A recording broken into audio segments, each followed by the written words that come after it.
Okay, so I came across this article actually in the current issue of Moment. Let me actually share the article. Yeah, I think it's better just to dive into it. So I presume you can see it. So the Yeah. article is in Moment.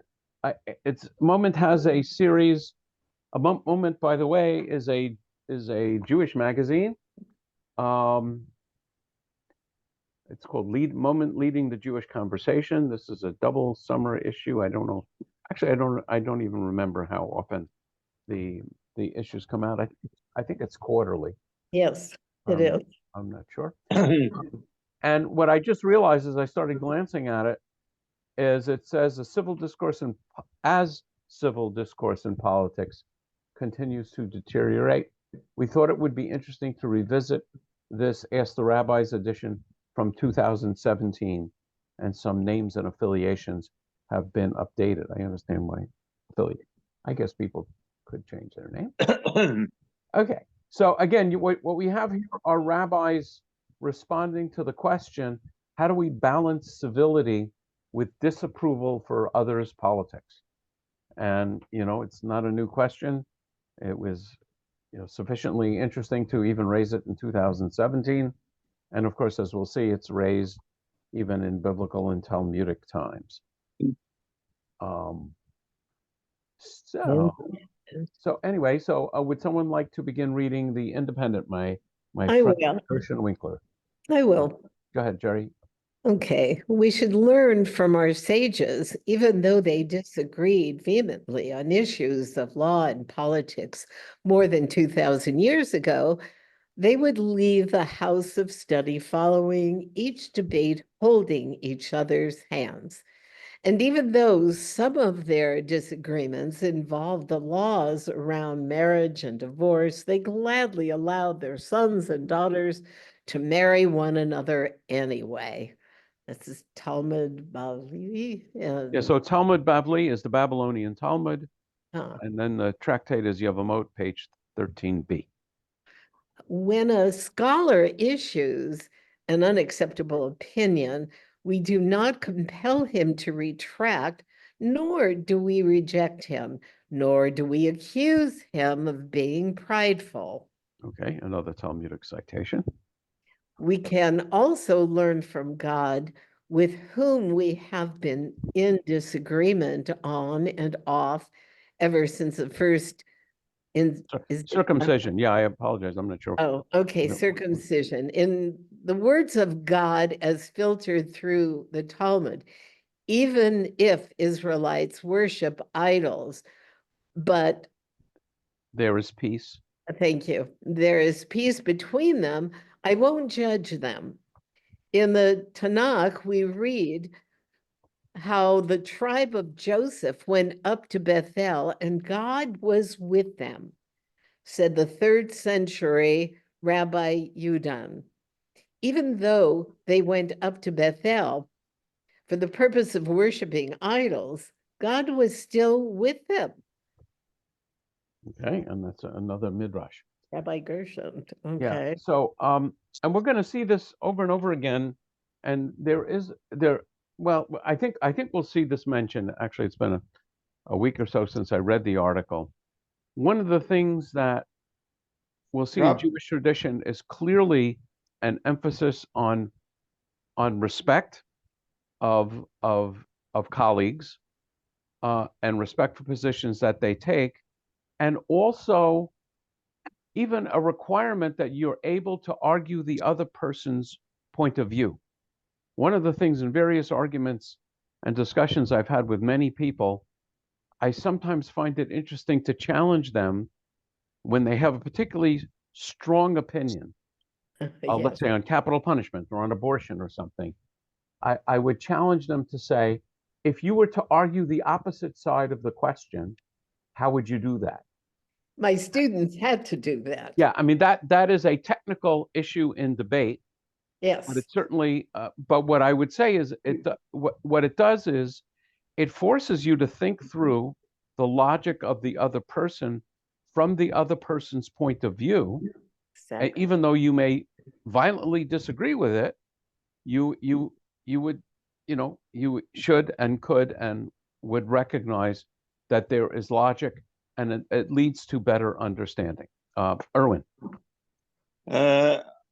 Maybe I am absolutely wrong, but what I learned is that two major groups, the Sadducees and the Pharisees, they hated each other so much that they didn't even sit down at the table together, never mind holding each other's hands. I heard you say that, and I've never heard that. I just said it. Okay. I heard you say it. I've never heard that. It may be true, but I don't believe it's true. There were major disagreement with many things. They had absolutely disagreements, and in fact, we really have more disagreements between the house of Hillel and the house of Shammai, and we'll see that mentioned as well. Alan. They were more civil than the other group, so that's. I don't know if that's true, Alan. I learned from friends of mine when they were in law school that this practice of taking opposite positions was part of how lawyers learn on how they can represent their clients, whether they agreed with their position or not. And I'm wondering whether that is linked back to Talmudic practices in the same. Well, I mean, I would say in connection with law school and with debating, the goal is to make you a winner at debate and representation. Right. I would say in the Talmudic world, the goal is to make you understand the other side and be able to live with people with whom you disagree. Well, that's great. Thank you, Rabbi. That's a great way to. Both were true in the Forensic League speech and debate. Kids did not want to build a case for the opposition, and they had to. They could not debate just the affirmative or just the negative. They had to build the cases for both. Right. And it was a wonderful exercise. Yes, I think it's actually a very important exercise. Okay, so humanist Judaism, and again, I'll remind some of you may not be familiar with this. This is a form of Judaism that loves the idea of Judaism as a people, and I guess you might even say as a culture, although there are many cultures in Judaism, but rejects the idea of God. So, Jerry, you want to continue with humanist? Okay. There's a familiar saying, don't talk about race, religion, or politics, especially with family members who have opposing views. But the guidance is really followed. But that guidance is really followed. Yes. Okay. At holidays, when tensions can run high, in normal years, many families unofficially agree to leave their politics at home and discuss benign subjects. In the fall of 2016, when I led pre- and post-election discussions in my congregation, more than few members voiced apprehension at seeing family members on Thanksgiving. Even if not a word was spoken, how could they even sit at the same table as those relatives? Some said they simply wouldn't go home. As good Jews, they would volunteer instead at local church or soup kitchen. Rabbi? Let's finish this one. Oh, just the name of the author. Okay, go ahead. That's okay. But how long can you postpone seeing family? One person who scrapped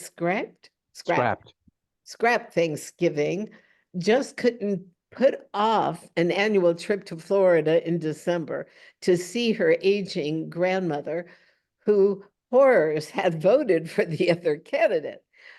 My member decided that honoring one's parents and grandparents was a higher value. So she gritted her teeth, practiced calming breathing, and made the pilgrimage. The dread was worse than the reality. Her relatives brandished no swords, had no need to gloat, and were just glad she came, as was she. But what anxiety. Yes, and I can tell you, I know several families both in my own family and in people that I talk with, who have absolute family splits of that who I'm talking about mothers and daughters who no longer can talk to each other or have anything to do with each other because of political disagreements.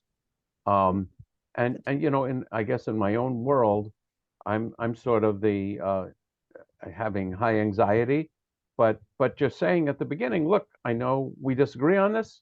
We'll just discuss other things. There's plenty else to discuss in life, particularly with family members than politics. And so you can do it, or you can even try to have polite, calm, respectful discussions, but that doesn't always succeed. Alan, did you have something you wanted to say? Or I see the answer right there. The author of this paper. I didn't know. okay, yeah, Peter Schweitzer. He That's often great. contributes to. Thank you. Okay, so now Jerry, I'll ask you to read one more. And Renewal. the opening is Hillel and Shammai. Hillel and Shammai were models for civil disagreement, but only when they debated questions like how to fight light the menorah, not charged political issues. Some of Shammai's disciples actually used physical violence against Hillel's followers because of differing views on Roman oppression. Shammai's followers often supported the active resistance of the Zealots, where Hillel's followers sought compromise and reconciliation with Rome. Most of us vehemently oppose violent protests, yet believe that being civil, courteous, and polite is sometimes not enough.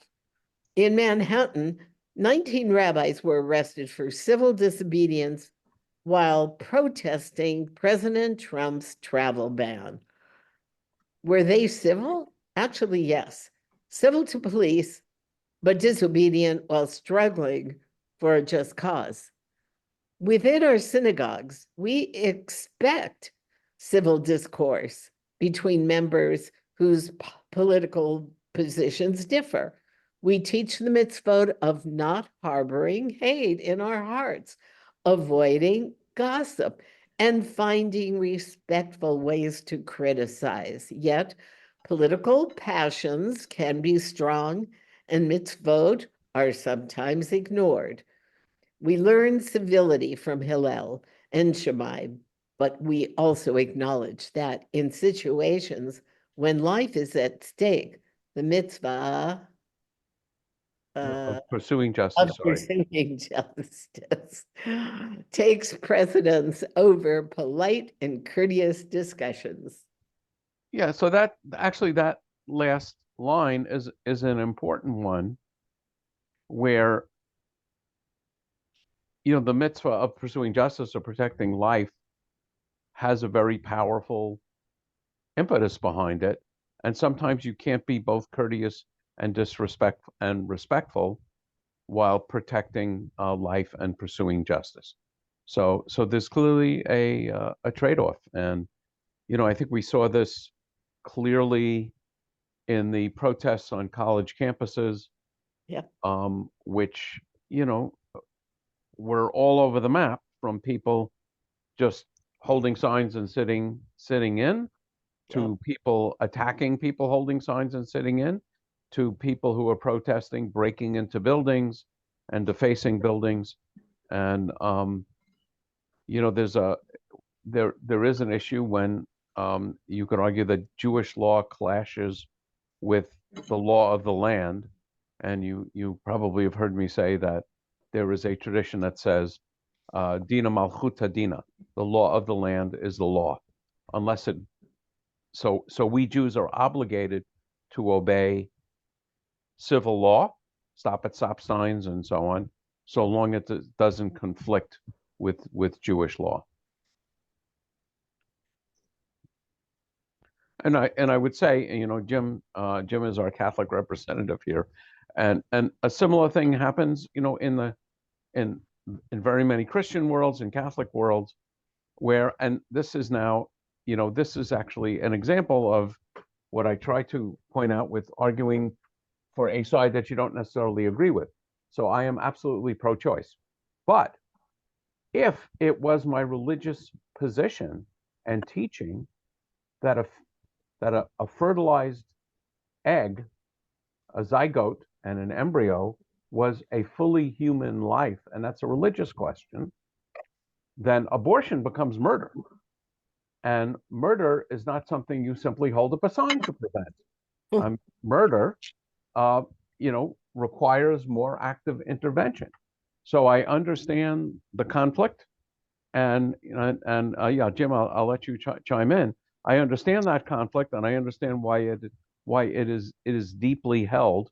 And the important thing, I think, you know, I once had a discussion in one of these classes about abortion. It was one of the first ones I did on kind of regular Monday night and Wednesday night.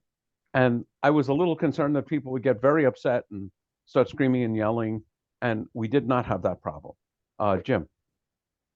Yeah, it doesn't say in situations where, what was the term you used? Completely formed life is at stake. It just says where life is at stake. Robin Williams was on Sesame Street and he was telling the kids what life is. How do you know if something's alive? He said, does it eat? Does it breathe? Does it grow? So a zygote is a life form. So does this sentence mean that I'm obligated to discuss this with everybody? So actually, it's two completely different questions. My understanding of Catholic teaching, certainly, and some Christian teachings, 43,000 different Christian movements, they have different positions, is that from the moment of conception, a zygote is a fully human life. And to terminate that life would be murder. That's my understanding of Catholic teaching. It is certainly not Jewish teaching. It's not teachings in other religious traditions, but it's Catholic teaching. And so once, if I place myself in a position, you know, consistent with the theme of tonight's discussion, where I'm trying to understand that and have a civil discourse, I mean, for me, the issue would be to have a civil discourse about when life begins, and whether that definition, which is a religious definition, should be incorporated into civil law. That's a civil discussion, rather than burning down you know, an abortion clinic Well, yeah, to prevent abortions. Yet, well, on the other hand, I also think, and many Jews thought, that the concentration camps, the gas chambers, should have been bombed in Nazi Germany, even though people would have been killed in doing that because they were murder machines. So I understand from both sides the logic. I can't resolve it, but at least what I like to do when I discuss a subject is try and break it down to the essential elements and try and keep, you know, the emotion and screaming out of it. But when the subject is murder, sometimes it's hard to keep the emotion and screaming out of it. And I recognize that. Alan. There is simpler, I'm going back to your original comment about what I believe that you referred to, the Talmudic practice that you obey civil law in when you're a resident in some country or a civil society. So we just discussed the kind of the extreme most controversial. Right. There are more, and speed limits was okay because that's easy to follow that. Right. But another place which could cause a conflict between Jewish practice and civil practice than the one you illustrated, a simple level, not where life begins. I would say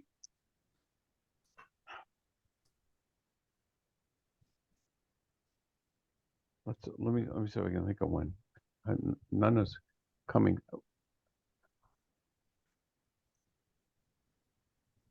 You know, in Nazi Germany, Jews were forced to eat pork. Jews were forced to burn Torah scrolls, and so on. If you were ordered to work on the Sabbath, that would be an issue. Right. And you know, I visit inmates in the jail, and so if an inmate wants to eat kosher food, the question is, does the state have an obligation? should is that something that should be recognized as a legitimate right? And certainly in Ventura County, I can only talk about Ventura County. It is. If someone wants kosher food, they will get kosher food. So the one that goes through my mind in Israel is civil law requires that all young men at 18, let's say, or whatever, to be go in the army under the latest rulings. I realize that's changed over time. So today's ruling is in conflict with, well, I don't know if it's Jewish law. Maybe this isn't relevant because the Yeah, I behavior mean, it's not relevant. It's not relevant. Never mind. yeah, I just had another example. Anyway, I'll think. It's okay.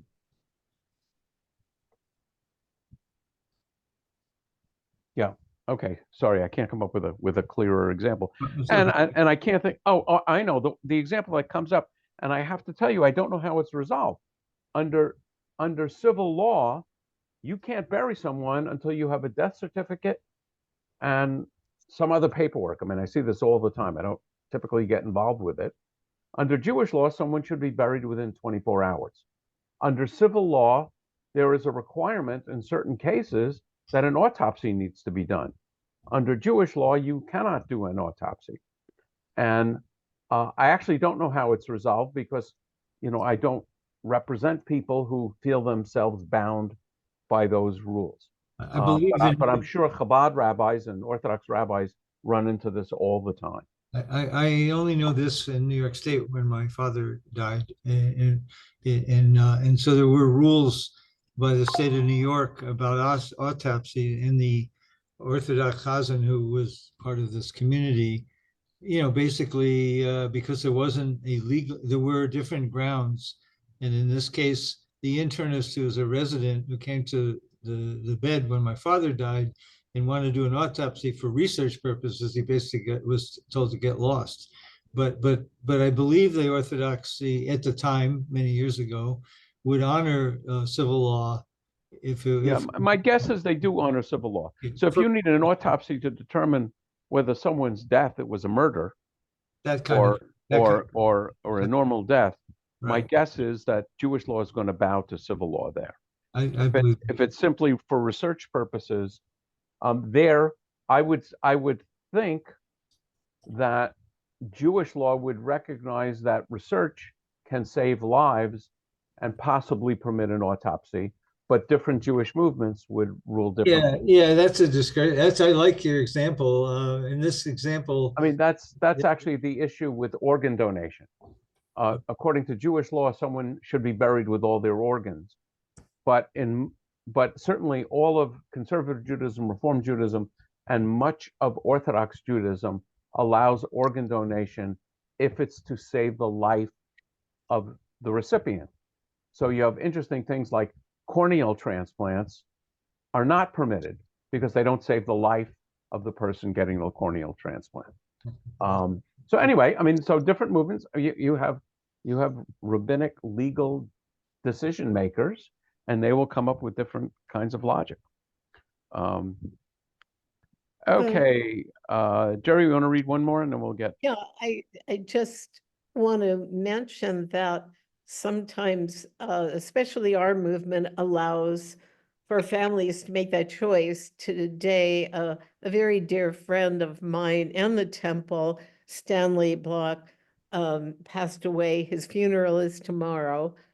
And the family, though they just found out he had cancer, that's not what killed him. They only think that it had something to do with his heart because it stopped. And, to have an autopsy in a man in his 80s when, clearly there was no crime involved, is a ridiculous thing. And although there is this curiosity that people might have had, well, what did take him? And I know we felt that way when my mother-in-law died at 64, but Yeah, so I don't want to belabor it because the question is civil law versus Jewish law. If it's curiosity would never, trump Jewish law. Right. So, but if when I go as a fire chaplain, I show up all the time to places where somebody has just died. And unless it's very clear what the cause of death is, the medical examiner will be called in, and the medical examiner will make a decision whether the body has to be taken to their offices for an autopsy. But you're talking about deaths that happen to people's homes or in a outdoors or something. You're not talking about hospital deaths. I am talking about. I have been called to a hospital. This So was the question is in the hospital. Yeah, Can they determine? Let me finish. Can they determine the cause of death? If the person has been sick and has a terrible heart condition and died of a heart attack, then it's clear. If the person dies of poisoning in the hospital, then it's not so clear, right?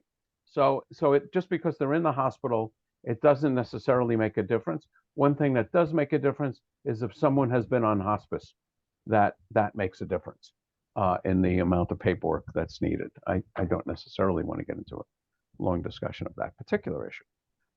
So Jerry, let's read one more and then we'll get another read. I don't remember that much paperwork with that, but okay, reconstruction. These are not ordinary times. From my perspective, they call us to resist. I'm sorry? No, let's keep going. Resist and persist. Basic religious values of compassion, respect, and truth have been brazenly breached, and few of us can leave our deep concern, even alarm, at the synagogue door. Religious communities can play an important role in bolstering faith organizing for our values and affirming teachings of basic human decency. What place does that leave for civility? A large one. We must demonstrate that people who disagree can listen and learn from each other. We must model the rebuilding of community ties and caring for all, not just for those within our circle. This does not mean we should normalize a situation or silence ourselves. The Torah teaches that we should reprove our neighbor. It also teaches, however, that we must love our neighbor and treat others the way we want to be treated. In these times, when the basic social fabric is deliberately frayed and undone for nefarious purposes, we must assert that the social fabric matters. Incivility will only unravel social bonds and divert our energy from the real issues. It risks hurting or alienating people with whom we may yet find common ground. The day is short, the task is great. As Rabbi Tarfon would say, there is no time for incivility. Yeah, the one thing that I would react to here is she talks about how you behave when you get in the synagogue. In my high holiday sermons, actually in any sermon, I always choose to ignore politics. Not necessarily ignore politics, but stay away from politics. And I sometimes joke, but it's not entirely joking, that my political judgment is almost perfect. I am never right. So I'm the last person you want to rely on for political insight. But also, I feel strongly that people don't come to synagogue to hear about political judgment.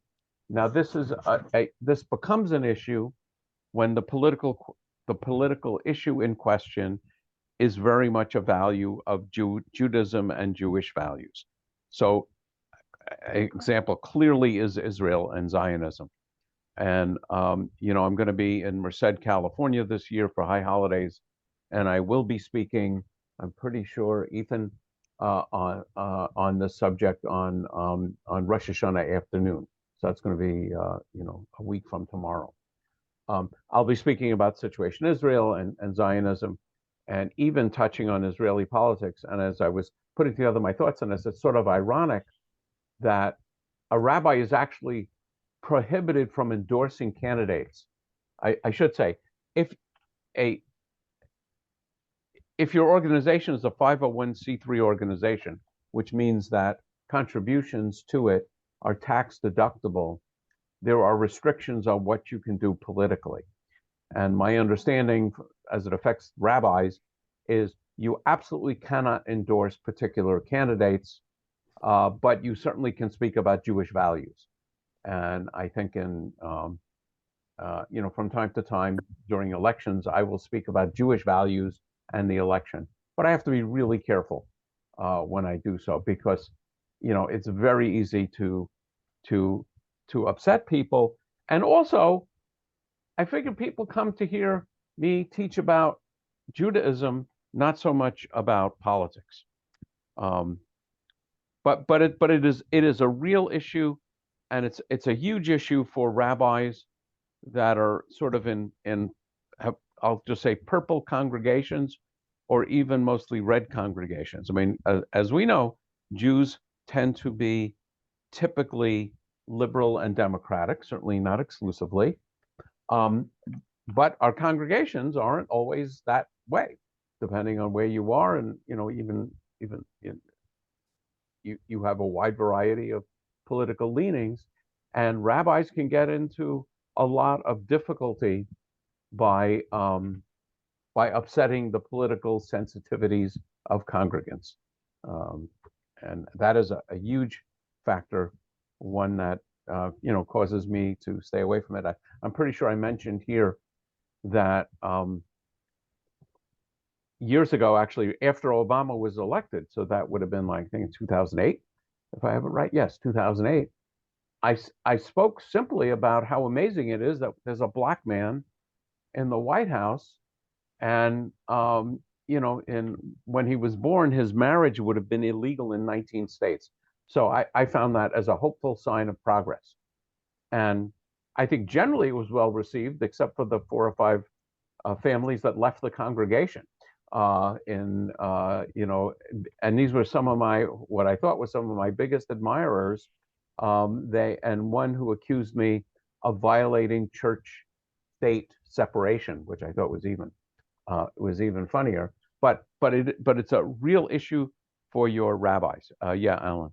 Just an example, earlier than then, the conservative rabbi near me and my reform rabbi conducted what used to be called a commitment ceremony before gay marriage was allowed. And Rabbi Ezra actually pointed out during the ceremony that he lost 6 or 7 congregants when they learned that he was going to participate in a gay marriage or gay equivalent. Yeah, same gender marriage. So that kind of thing, but this doesn't, of course, that's not a IRS issues per se, right? I mean, he wasn't promoting. No. It wasn't promoting a particular candidate. An IRS issue. Yeah, right. Yeah. And I remember particularly in some cases in the reform world, but for more also in the conservative world, people would be outraged that their rabbi would conduct the same gender marriage, but would not conduct an interfaith marriage, a Jew and a non-Jew. And particularly when when the couple in question was the child of a longtime member of this congregation, it was a huge issue. I don't know if that's still a big issue, because actually, certainly in the reform movement, same-gender marriages are very very well accepted, and interfaith marriages are also pretty well accepted. So that's less of an issue these days. Okay, would someone like else to pick up on reform? That sounds like me. Go ahead, Alan. Let me just clear get rid of the part that I can't see, maybe see. Okay, good. Reform. The Talmud chronicles many debates. A renowned story recounts that for 3 years there was a dispute between the school of Hillel and the school of Shammai, each one claiming that the law is in agreement with our views. Then a bat kol, remind me what that is. Yeah. Okay, a bat kol, bat literally means daughter, Kol means voice. So the daughter of a voice, which means, sort of a quietish voice. Explains it then. A voice from heaven announced. Elu velu divri Elohim. Elu ve'elu divrei Elohim Chaim. These and those are the words of the living God. We have that in the liturgy in a number of places, right? This expression. Oh, I've heard it before. No, I think you're thinking of Elu devarim she'ein lahem shiur. Yeah. Yeah, that's a different phrase. Okay, it's all right. That's all right. This phrase, Elu Elohim Chaim, became the foundation upon which Jews hold themselves responsible for respectful dialogue and debate. And that's where I've heard that in different classes. The equal weight given to the words these and those suggests that each opinion can be valid because they are both made in the name of heaven. What does this posture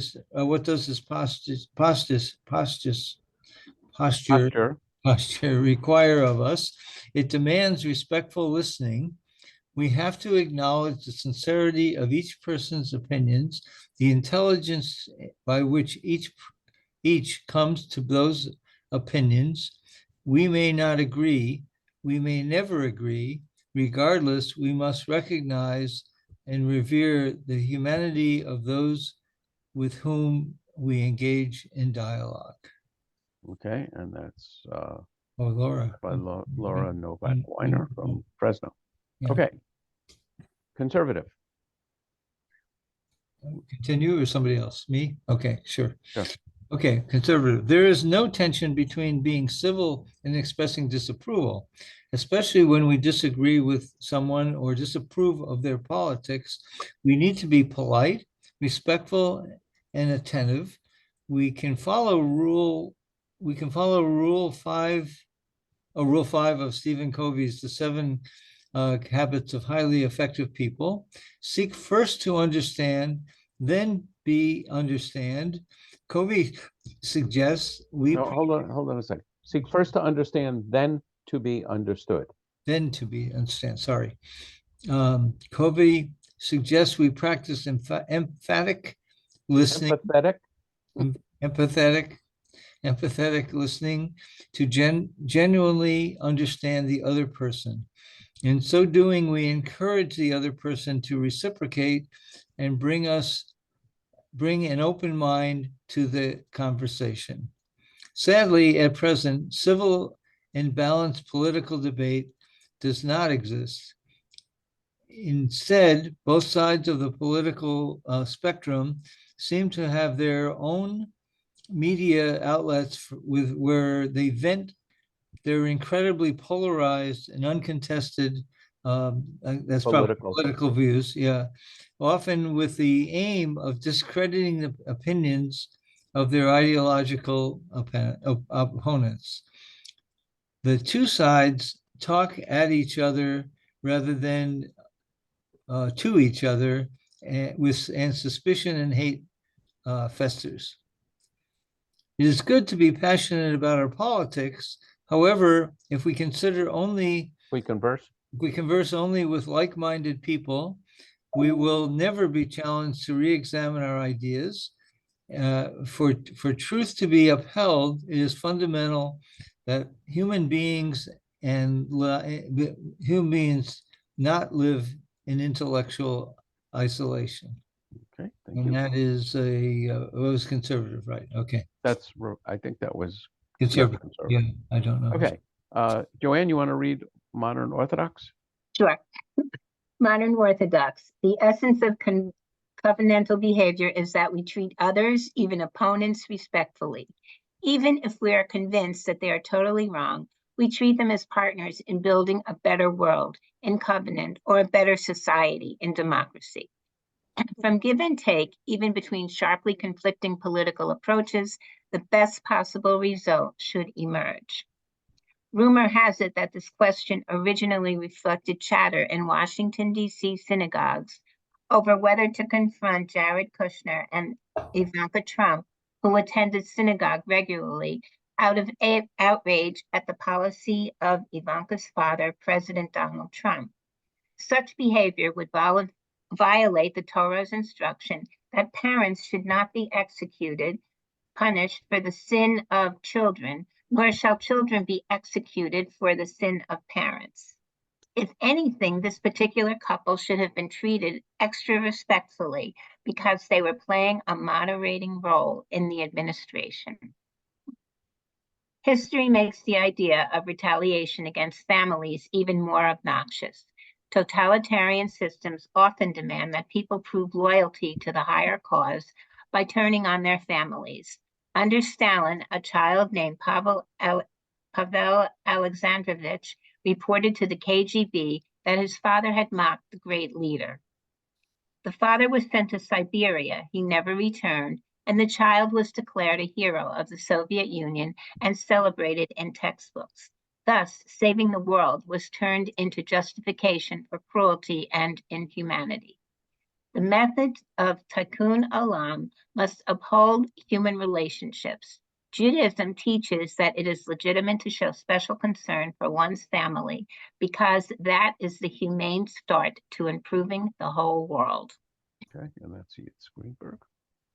Let's continue. I think there's a few more, and I think we'll finish tonight. Okay, Orthodox. The question is partly practical. If the purpose is not just to let off steam by yelling at people, if it is to relate to them, perhaps change minds, then incivility simply does not work. There is a mitzvah to rebuke someone who is doing something categorically, legally, halachically wrong. The phrase is hakish. Let me say it. Tocheach et amitecha. Okay. And shall surely rebuke, and the verb takes a direct object. But there is a marvelous Hasidic story about two brothers, both Rabbis, who, when there was someone to rebuke in their town, say someone who hadn't shown up in shul, would start a conversation within his earshot about the value of coming to shul. The point being, when you rebuke a person directly, the chances of his heeding what you're saying are about the same as the chances of Donald Trump becoming head of the Democratic National Committee. Really? Sometimes you're not interested in affecting someone's behavior, or you need to speak truth to power in strong terms. The Talmud says that the Torah scholar who isn't as tough as iron isn't a proper Torah scholar, because sometimes we need to describe things in a tough way, but we should always examine our motives. Yeah, there's always a tension, I think about, between in the rabbinic role of being a priest or a prophet. And typically the role of the prophet is to speak truth to power and deliver unpopular news, even though you're going to be hated and ridiculed for it.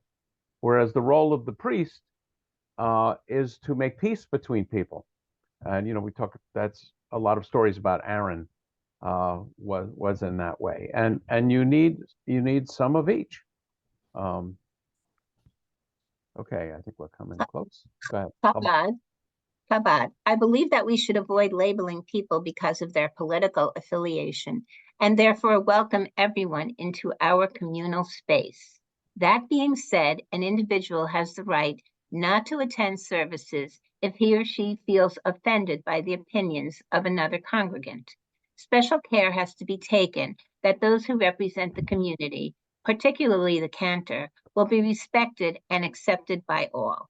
There is also great risk in filtering out those who disagree with us, the risk of creating a monoculture devoid of diversity, where one is never exposed to the ideology and humanity of the other side. I'm just going to jump in. It struck me, I didn't notice this before, but he singles out the cantor. I'm certain this is a he. Yeah.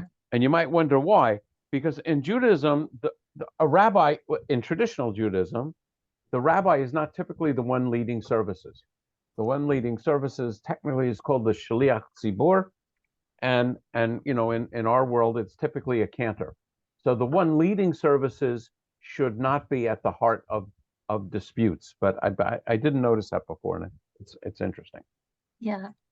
With all that, I think there are cases where congregants or religious leadership should speak up and prevent some people from attending all or some services and activities. Say a person engaged in an ongoing violation of the rights of others and who shows no signs of regret or remorse. A husband who refuses to give his wife a get, an unrepentant Bernie Madoff, or an elected official who harms others should not be welcomed in our midst until justice is done. And I'll just explain a little bit. The Hebrew word get is divorce. And in Jewish law, only a husband can give a divorce to his wife. And if he doesn't, that causes huge problems for the wife, who is then trapped in, at least religiously, in the marriage. And the court can't force the husband to grant the divorce, but they can prohibit him from attending synagogue. And actually in traditional Judaism, they can even have him beaten. I would say in cultures where that would be allowed, certainly not in these days. But they can't actually force him to do it. So that would be an example of someone who would not be welcomed in the community. How does divorce work with the same-sex marriage, in the sense that you said a man can give a get to a woman, but a woman can't give one to a man? Can a man give one to another man, and can a woman give one to another woman? Yeah, so I would say, certainly in the Reformed community, it's not an issue because we don't actually have a get. A civil divorce is recognized as religiously binding. In the my guess is in the conservative community, the language has been changed, which would allow, basically, it changes the actually it adds a clause to the ketubah, which I'm sure reads gender neutral, that if one party gets a civil divorce, the other party is obligated to give the person a religious divorce. And same gender marriage would not be an issue in Orthodoxy. Jim. Yeah, the sentence where at the end of the sentence it says, an elected official who harms others should not be welcomed in our midst until justice is done. That could be a very relative judgment based on the whatever opinion in this case the rabbi holds. Isn't that kind of dangerous? Yeah, let's see what Isaiah. Oh, I think I'm gonna have 15. Whoops. Yeah, here you are. You got it. Yeah, it says, I will turn my eyes away from you, though you pray at length, I will not listen. Your hands are stained with crime. Wash yourself clean, put your evil doings away from my sight. Cease to do evil, learn to do good, uphold, aid the wrong, and so on. So yeah, so clearly there is a sorry, the way this thing works. Clearly there was a biblical tradition. I don't know how this would work in practice in an Orthodox community, but I would say, in different congregations, the rabbi has a lot of authority on things like this. In other cases, certainly in the Reform and Orthodox and conservative world, the temple board may have the authority. So, a much more mundane example of this, but a much more common example is you have a couple that's had a bitter divorce, and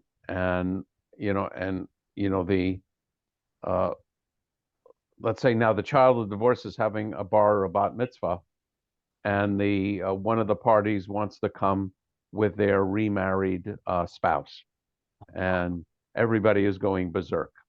And I can tell you, I've been through that, and I never would issue a flat out ruling that you cannot attend, but I would, meet with the parties and try and work out an acceptable compromise. And at least in my own experience, I've always been able to do that, but I certainly can imagine cases where it wouldn't be so easy. Alan.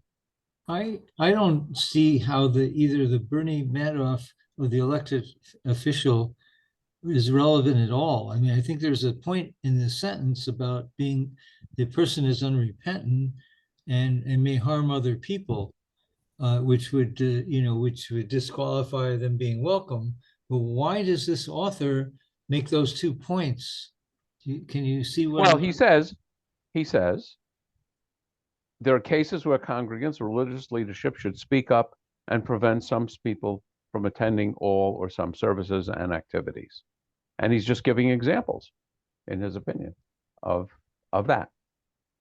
Okay, I don't like those points. I mean, I don't think Oh, you might disagree with no, I'm his not. choices, and I'm you, like Jim, might note that could cause all kinds of problems. No, it just seems too narrow when the general point seemed okay the way it's described. It's, once you give that example, it's Well, every general rule will have specific examples. yeah, I guess. Okay. So those are some specific examples. Okay. Okay, I think we just have one more. Yeah, Sephardic. All right. Sephardic. Judaism contains two notions. Hilchulei deot. Okay, Hilchutei Deot, argument, dispute, and Perod Halavavot, Halevevot. literally separation of the hearts or conflict animus. The prior is encouraged, the latter disdained. In the Talmud's two great schools of thought, Beit Shammai and Beit Hillel, Shammai is generally considered the more stringent. In the famous story of an aspiring proselyte who asked to be taught the entire Torah while standing on one foot, Shammai dispensed with him while Hillel taught, "What you hate, do not do unto your neighbor." The rest is commentary. And Shammai not only dispensed with them, but whacked them with a ruler. Lubavitcher Rebbe of blessed memory teaches that Shammai stressed the present, Hillel the potential. Shammai's view, the proselyte was simply not ready.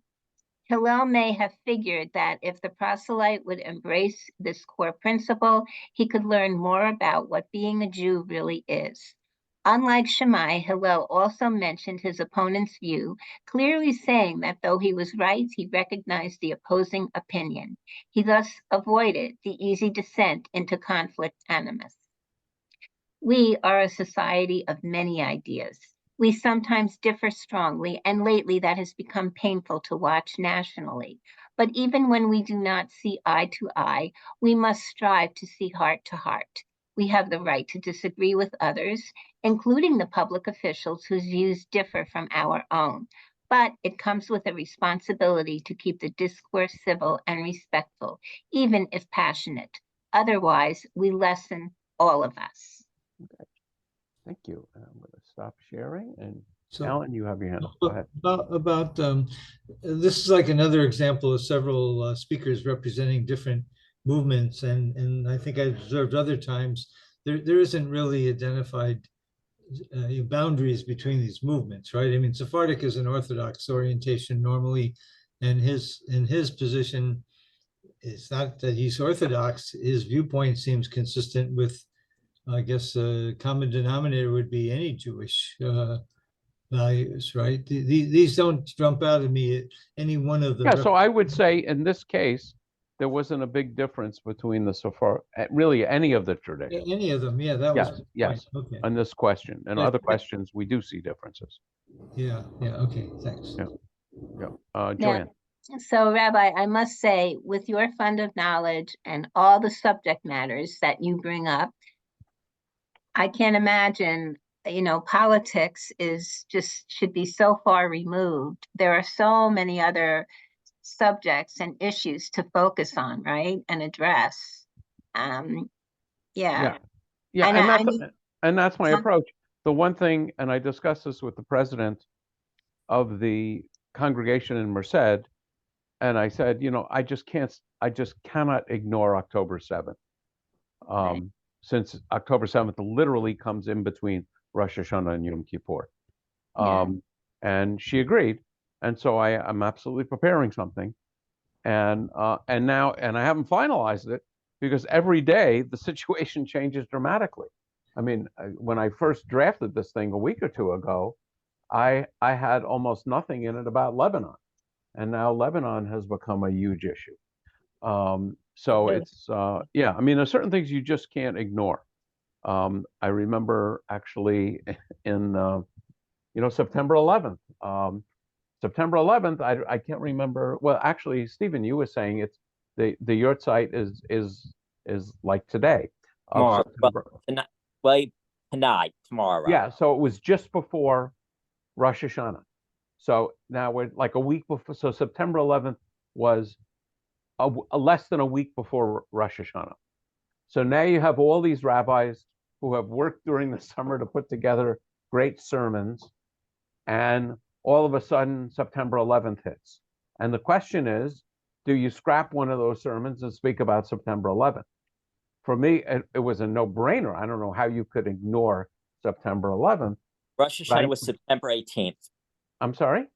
Rosh Hashanah was evening of the 17th through Yeah, evening. yeah. So once you tell me it's the yurt site, I know the Hebrew calendar, and it had to be like a week before. So, but I do know congregations where the rabbi had worked hard in the sermons and was proud of the sermons, and I'm sure commented on September 11th in services, but didn't give a major sermon on it. And I know members of that congregation were not happy with the fact that he had just ignored it. So there's certain things you just can't ignore. And actually, as I was writing the sermon I'm going to give next week in Merced, I started, speculating about some political issues in Israel, and I thought it was ironic. I think Alan, you'll particularly appreciate this. Is I can comment on Israeli politics and political figures, but I can't comment on U.S. politics and political figures, which I just thought that was amusing. And It must be really hard to balance, I'm what sorry? you want. It must be hard sometimes to balance what you want to talk about, Yes, well, I always want to be balanced. And when I've conducted these classes and other classes, I work hard to be respectful of sides with which I disagree. And I've had private communications from people, who are just very conservative in their politics, and who have told me they appreciate the fact that I give a hearing and an honest exposition of their political positions with which I disagree. And so that is something that I strive for. So Alan and then Jim. You reminded me of the opposite. Let's say you talked about that it's easy to talk, or it's, let's say, a little more less controversial. They talk about Israeli politics. No, I was talking about IRS rules. I wasn't really talking about the ease. Okay, well, my story is that we had an Israeli speaker in San Francisco at a time when there was something controversial going on with the Supreme Court and the nominee. And she made some liberal critical statement. And this guy in the room went ballistic. I knew he was a very conservative Republican, member of the temple, and shouted across the sanctuary to her that she has no rights to talk about America at all because she's an Israeli. She was actually half. Right. The point was, it was just about as controversial on the complimentary side that you could get into on the American side.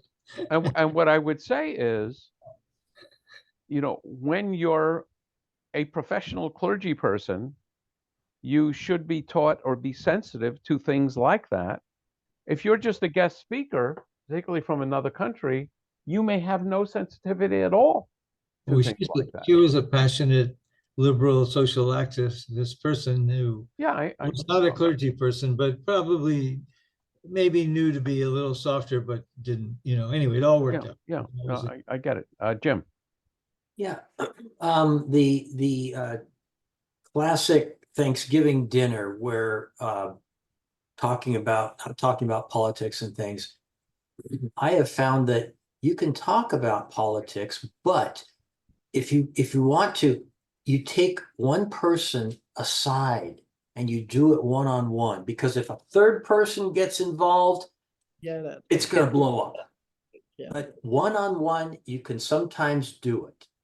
Any more than two people and well, the door. where I would agree with that is not so much in the issue of politics, although I understand that, is we read a couple of times in this article, actually it's a mitzvah in Leviticus, "Hocheach tocheach et ametecha." You shall surely reprove your fellow person.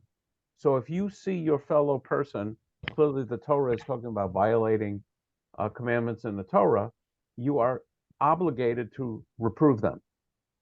And then in rabbinic thought, they add I guess the advice or the requirement, you should do it in a way which will be heard. So if someone does something wrong and I publicly point that out and ask them to apologize and change their ways, that's not going to work. If I afterwards pull them aside, exactly what you're saying, and say, I'm sure you didn't mean, to offend and with this crack and so on, but you should know that that kind of thing can be very hurtful, that might have a chance of succeeding. And again, what I would say, again, in talking with politically charged issues in public in front of lots of people, is to first be balanced, and second, show that you have an understanding of both sides and can have a discussion in that way. And that's not easy, particularly when you feel strongly about one side or the other. But once you're a shaliach tzibur, which they translated as cantor, but shaliach means an emissary of the public. Basically, you're leading the service on behalf of the public. And so that gives you a responsibility to lead the service in an effective way. And if it degenerates into screaming and yelling, that's not going to be an effective service. Right.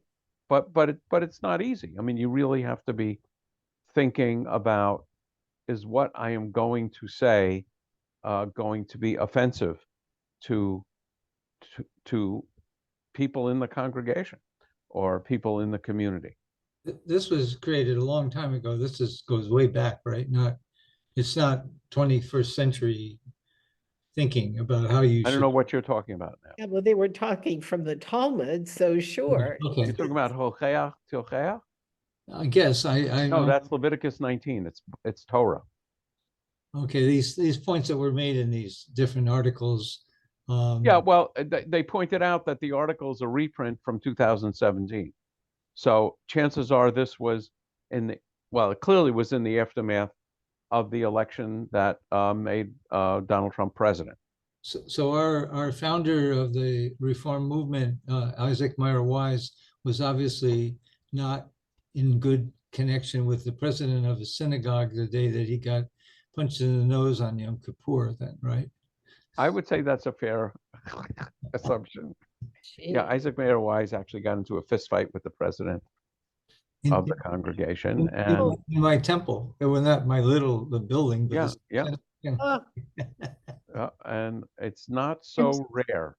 I can tell you, I know of many cases, including a rabbi that tried to run down a congregant in the parking lot of the synagogue. There's an excellent paper, Rabbi, or anybody else who wants it. Rabbi Alan Henkin, do you know Rabbi Alan Henkin? Very well. He wrote a paper to present to the regional council when he was the regional director, and he wrote on how a president should, with the right expectations about the rabbi, and vice versa. In other words, there's an expectation challenge in these roles, right, between rabbis and presidents. And he did such a great job. I mean, I've used it 2 or 3 times. Yeah, I would like to see that. In the world of Judaism, and certainly Reform, Conservative, all non-Orthodox Judaisms, the rabbi works for the board of directors of the synagogue. Right. And the board of directors elects a president of the synagogue. So technically, and really, the rabbi is working for the president of the synagogue. And quite often, the president of the synagogue is barely competent in Judaism. He or she may have other skills.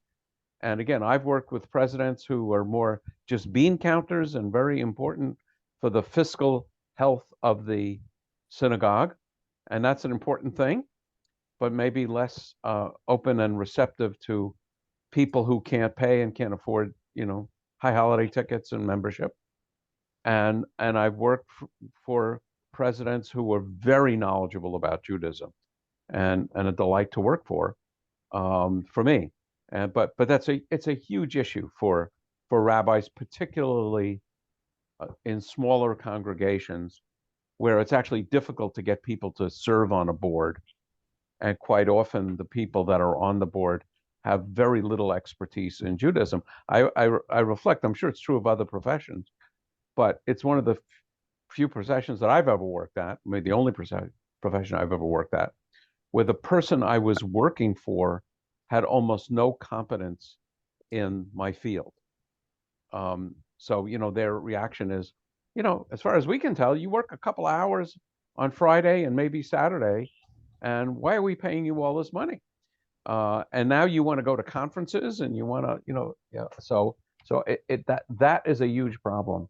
And Alan, in the role of URJ, then UAHC, would be in the middle of those conversations. And one of my little bits of experience, which is helpful, is I was on a board before I became a rabbi. So I've seen, I've seen the board from both sides now, as the song goes. Okay, so let's see. We will definitely not have a class next week because that will be Erev Rosh Hashanah, the evening of Rosh Hashanah. I think we'll have a class in 2 weeks. I'm not sure what we'll do. I'll see many of you on this show. No, maybe I can't remember. No, yeah, I'll be around on Shabbat. I am inundated happily with weddings, and I guess unhappily, but also, I have a lot of funerals, and so my life has been mildly crazy for the last few weeks. But I am happy to be able to do what I can do. So thank you all for attending. Thank you. And again, I'll be sending out a note, tonight with this, and I have to figure out, maybe in 2 weeks I will be before Yom Kippur. Is that right? You want to watch the October 7th issue? We talked about that Monday. Oh, yeah. That's the Monday classes. We won't have a class on October 7th. On October 9th will be just before Yom Kippur. So I have a feeling what I'll do on October 9th is focus on Yom Kippur. That's an easy decision to make. Either way, Gamar Chatima Tova, everyone. Yes, so Right, Shana Tova yes. Tikatevu, may Yes. you all be written for a good year in Sefer HaChaim, the Book of Life. Amen. And you too. Amen. Okay, take care, stay well. Lashana Tova. Shana Tova. Ila Tov.